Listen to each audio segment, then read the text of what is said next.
Welcome to the 700 Club. ISIS is facing a major defeat. Opposition forces backed by the United States are recapturing their capital city of Raqqa in Syria. But ISIS isn't giving up easily. It's issuing a new call for terrorist attacks in the United States and Europe. George Thomas brings us the story. U.S. and coalition forces are increasing the pressure in their battle against ISIS in Syria.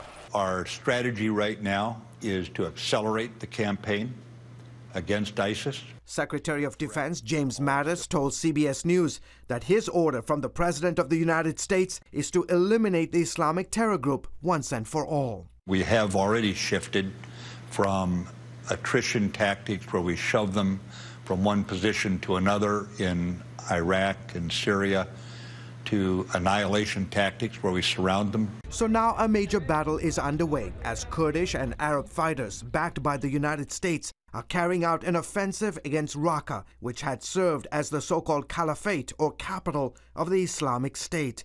For several months, U.S.-backed coalition forces have been encircling the symbolic and strategic city, which ISIS seized in 2014 and has used as a base to plan attacks abroad. Up to 4,000 jihadists are reportedly defending Raqqa, and the coalition forces are wearing them down. Mattis says once the group is completely surrounded, they'll go in and clean them out. Our intention is that the foreign fighters do not survive the fight, to return home to North Africa, to Europe, to America, to Asia, to Africa. We're not going to allow them to do so. We're going to stop them there and take apart the caliphate. Faced with defeat in Raqqa, ISIS is moving its forces elsewhere in the region. But as ISIS faces major setbacks in Syria and Iraq, the group is trying to encourage its followers not to give up. In one of its recent magazines, the group tells readers to worship your Lord until death comes to you, and reminds fighters that hardships cause a hidden strength. It goes on to say that Islam needs men who are inclined to work hard, find comfort in pain and toil, strong resolutions, and those who refuse to be entangled by weariness. So roll up your sleeve.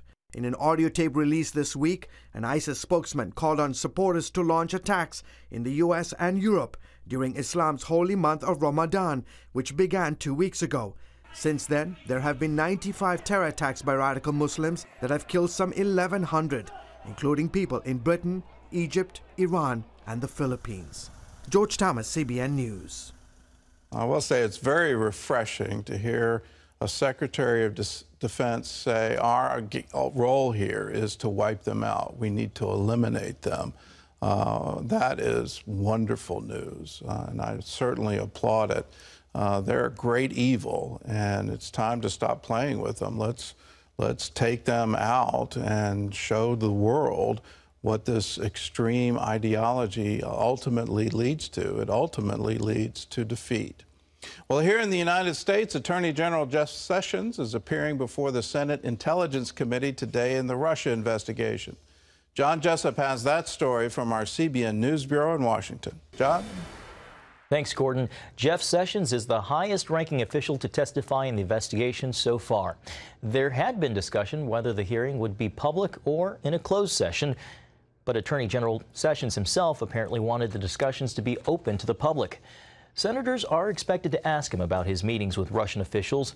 Another major issue in his testimony will be what role he played in the firing of former FBI Director James Comey.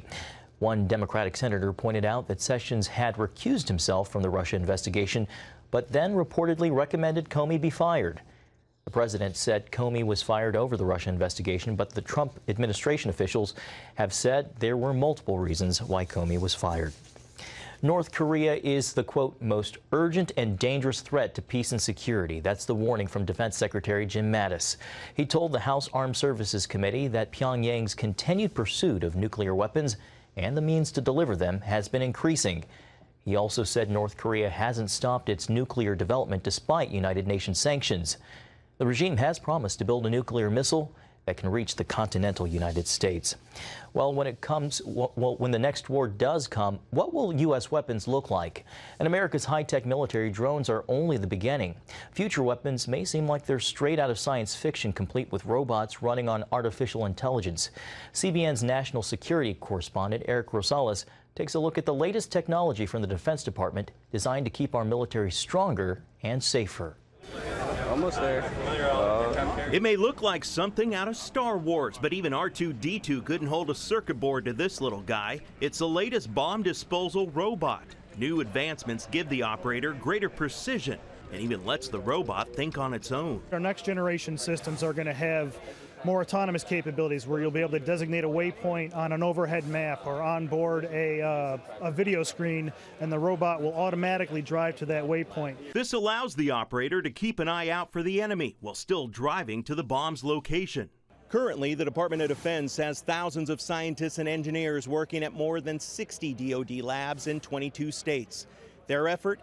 To give us a war-fighting edge and to keep all Americans safe. I can see the firing commands, the compass below, 160, 170, 180. Wow. It superimposes a computer-generated image of the real world, allowing the gunner on a ship to see the command on when to fire. The gunner is receiving his firing commands from someone standing next to him, who's on a radio, who's receiving the firing commands from someone else far away. So it takes the place of a person. Any potential enemy firing positions, any potential obstacles that are updated on that map, I see in a view and a display on here. Ground forces use similar technology that includes day and nighttime thermal imagery. If a soldier's under heavy fire but doesn't want to expose any part of the body, that's not an issue. I can put this around a wall. I can fire it from overhead, and I can still see where it's looking. I have a point of aim, and I can still effectively fire my weapon because of that wireless connectivity with this device. Another potential idea? Low-cost disposable aircraft using a 3D printer. Planes can be designed for specific missions, such as for weapons, jamming radar, or finding targets. Engineers say their life expectancy is a lot shorter than the real thing, but can be made for a fraction of the cost. From inside the Pentagon, Eric Rosales, I'm firing. Boom. CBN News. Thanks, Eric. The United States has criticized a terror tunnel found underneath 2 schools run by the United Nations in Gaza. It was discovered by workers from the United Nations Relief and Works Agency for Palestinian Refugees. Jason Greenblatt, President Trump's special envoy for international negotiations, said on Twitter, "We strongly condemn the creation of these tunnels, which are used for terrorism and recklessly put at risk the lives of students and staff." And Israeli Prime Minister Benjamin Netanyahu also spoke out against the terrorist tunnels. In the last few days, one Hamas tunnel was exposed under 2 schools in Gaza. Hamas is using school children as human shields. This is the enemy we are fighting for many years, an enemy committing here a double war crime. On the one hand, it attacks innocent civilians deliberately, and on the other, it hides behind children. United States Ambassador to the UN, Nikki Haley, went through a Hamas tunnel during her visit to Israel last week. Hamas has built many tunnels over the years, using them to launch attacks against Israel during the battle in 2014. And Gordon, Prime Minister Netanyahu also called the tunnel a war crime. I would agree with him. This is an act of terrorism, and using children as your shield, yeah, it's a double war crime. So this is the enemy that Israel has faced, and it's not new. It's been going on for now 70 years since the formation of Israel. And even before that, during the British Mandate, the various Arab uprisings, all designed to kill Jews. That was the intent of all of them. There's been various times where you thought peace would actually happen, but then under the Bush administration, there were democratic elections in Gaza, and who does Gaza elect to lead them? Hamas. It elects a terrorist group in order to lead them. So there's no intention here of actually creating a state. The intention is to drive Israel into the sea, to wipe them out. And it's something that has been going on for decades. This isn't something new. They glorify terrorism in the West Bank and in Gaza. They name streets after terrorists. They name city squares after terrorists. And we need to understand that and act appropriately in our foreign policy towards Israel to say, no, we stand with you. We don't stand with terrorists. We don't stand with those who want to murder you. If you want to understand today's headlines, I encourage you to know the history here. And I've got something for you that will help you understand the history of the Six-Day War, how Israel came to have the West Bank, East Jerusalem, what the Arab nations around Syria, Jordan, Egypt, Iraq were all saying that they wanted to wipe Israel off the map, drive the Israelis into the sea. If you understand this history, you'll understand today's headlines. And this DVD, in our hands, The Battle for Jerusalem, can be yours for a gift of $15 or more. So if you'd like it, give us a call, 1-800-700-7000, or you can order on cbn.com.